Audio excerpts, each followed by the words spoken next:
we have a podcast.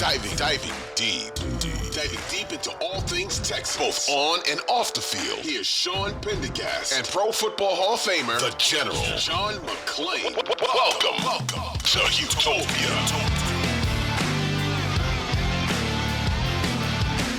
All right, John, let's do general news and notes. John, you bring some nuggets to the table here, and we opine on them. General news and notes from John McClain. Go.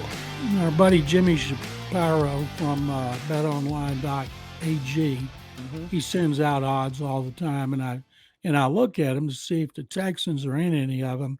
And when it comes to Offensive Rookie of the Year, Puka Nacua is not even in the top three anymore. Yeah. And the thing is, CJ Stroud is running away with it, of course. And I think the only thing keep him from winning it is if he gets injured. Better knock on wood.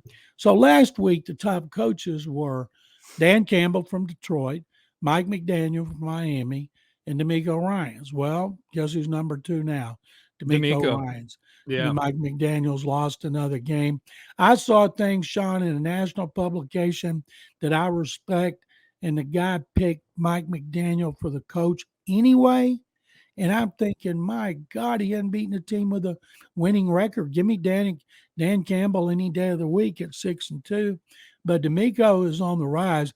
And if they somehow shock the world, shock and awe, beating the Bengals, all of a sudden there's a good chance he might vault up to number one. Oh, yeah. Where are you on that, John? Are you still guaranteeing a victory for the Bengals this weekend? Oh, yeah, sure. Okay. All right. Just checking. I mean, the spread's only 6.5. Texans are coming off their worst game of the season and got beat by the stinking Panthers. Now they play a great game and beat the Bucs, who had lost 3 in a row. And I'm not trying to denigrate it in any way, but they're moving up a weight class right now. No, they are. They are. They're going and up banged to up. Super heavyweights. Yeah, they're banged up. Like, I don't know.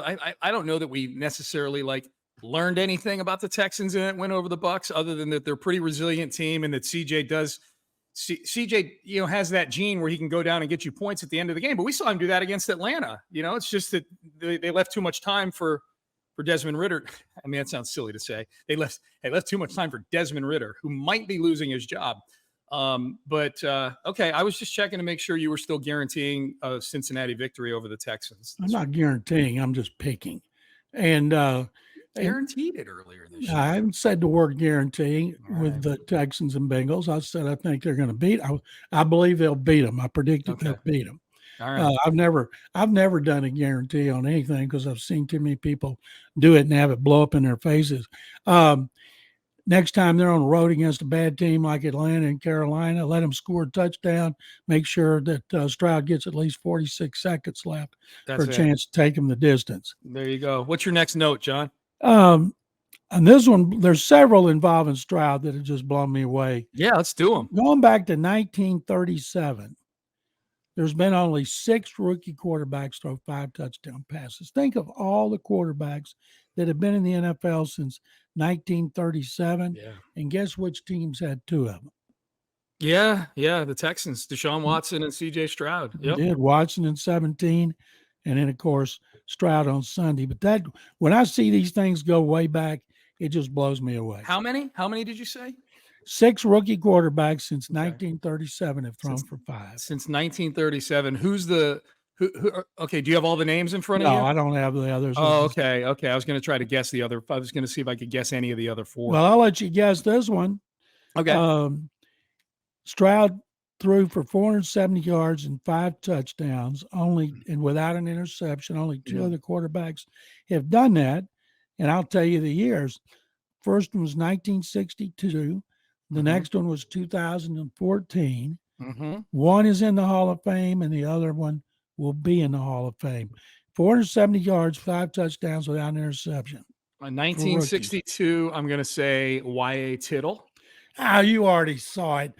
No, I remember seeing highlights of that game on YouTube. Yeah, you're right on that 7 one. years ago. Second one ought to be easier, 2014. Yeah, that would be Ben Roethlisberger. You got it. Yeah. Boy, I wish I had a prize for you. Well, John, I've consumed so much CJ Stroud content in the last 48 hours. My head is spinning. I've watched the game-winning touchdown to Tank Dell no fewer than about 500 times in the last 2 days, just because it was so exciting. to me, the better pass was the sideline route Yeah. in which he threw it perfectly, even more perfectly than he did the first touchdown pass to Dell. It was just amazing. His accuracy. I asked DeMeco on Monday, what is the one thing that stood out after watching the tape more than anything else? He goes, the accuracy. Yeah. He said Yeah, stopping it, freeze framing it, and watching it all over again, he said just shows you it's even more special. And he had a bad first quarter. He missed Tank a few times early He in did. that game, and he still came back and put up almost 500 yards. He's ridiculous. All right, give me more, John. You got more? Last week that he had been off target on his incompletion, second most in the league, however they measure that, Okay. which doesn't sound right. Okay, we know that Dare Gumbawale, who kicked a 29-yard field goal, I already know you'll know this one. The last person to do that for a non-kicker was a former Texans assistant coach in 2004, 20 years ago. Yep. Wes Welker. And you got it. His rookie year in Miami. And John, I believe, I'm not mistaken, and if I'm stealing your thunder, I'm sorry. I believe he became the first player in forever to return a kick, return a punt, kick an extra point, and do like two other things in that game, like make a tackle or so. Like this is Rex. I forgot about that, and he did it at New England. Yeah. Well, he was with Miami. That was his rookie year. He was with Miami, and he did it in New England. He did. Yeah. Okay. So the game was in New England. Yeah. Okay. So but it was Wes Welker is the answer to that one. Right. Yep. Yeah. Ironic that it was going to be with his next team that gave up a second-round pick for him after he was undrafted coming out of Texas Tech. Yep. Absolutely. I like this, John. General news and notes where you quiz me and I see if I've been paying attention the last 2 All right. I got one more for you. Okay. Let's go. C.J. Stroud is on a pace for 30 touchdown passes, 2.1 interceptions, and 4,824 yards. Yeah. He could set the team's all-time record, breaking the record of. You're talking about total yardage? Yeah, the Texans' total yardage record. I think it's Deshaun, right? Yeah, of course. Yeah. Well, I mean, but Schaub had a couple years that were. I mean, Matt Schaub 4,000 yards, but he wasn't pushing 5 like Watson was. I think Schaub's best year was like 4,700 in 2009. I want to say he might have been. Yeah, I mean, he's on a pace to come really close to challenging Watson for that. Yeah. Okay. Well, think he gets there, John? No, I think we'll see more. Even though they don't play a lot of great teams, they do play some good defenses. And I think that they will do everything they can to keep him from making explosive plays. He had 8 of those.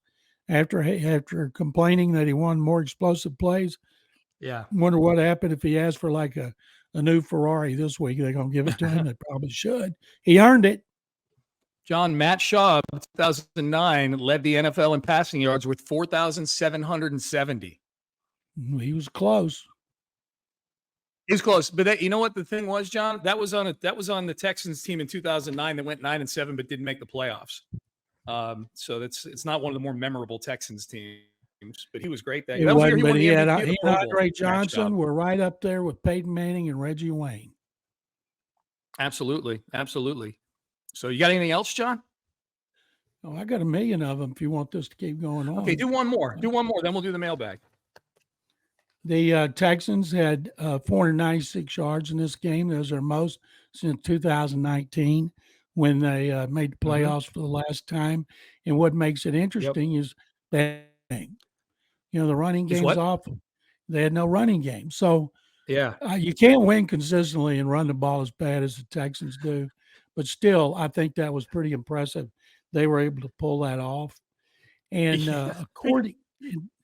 here's 2 other stats. One stat that blew me away. In the second half, we're talking about him not being that good in the first, and he wasn't. Starting with that 75-yard touchdown pass to Noah Brown.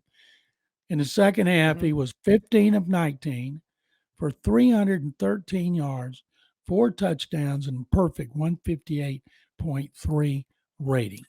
And according to Next Gen Stats, hang on, Air yards, where he threw the ball at least 20 yards in the air, no dumping it off to a back or a quick screen.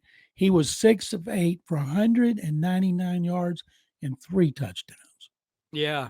I mean, John, that 158.3 passer rating, the perfect passer rating, the highest passer rating you can have by the NFL formula.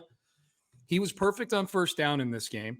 He was perfect in the second half of this game, and he was perfect on the final drive of this game to get the game-winning touchdown.